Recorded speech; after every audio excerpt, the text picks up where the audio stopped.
13 कोटी जप झाल्यावर आपल्याला देवाचं दर्शन होतं असं सांगितलं जातं. पण जसजसे कोटी आपले वाढत जातात, म्हणजे 1 कोटी, 2 कोटी, 3 कोटी जप होऊ लागतो, तसतशा आपल्या अंगात सामर्थ्य येऊ लागतं, पॉवर्स येऊ लागतात. आपल्याला अंतर्ज्ञान निर्माण होतं. आपण बोलू तो शब्द खरा होऊ लागतो. आपल्याला देव जवळ आहे याची अनुभूती येऊ लागते. सद्गुरू पाठीराखा आहे याची जाणीव होऊ लागते आणि हे सगळं मी माझ्या आजीच्या उदाहरणावरनं तुम्हाला कॉन्फिडेंटली सांगत आहे.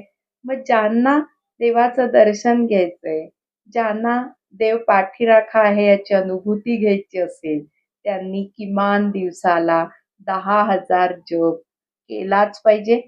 अ, 10,000 जप हा मोजायचा नाहीये. साधारण 1.5 तासात तो पावणे 2 तासात पूर्ण होतो.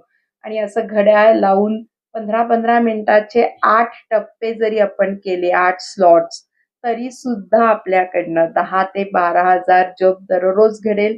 आणि आपण जर आपलं आयुष्यमान मोजलं, तर आता वेळ हातातनं जात आहे.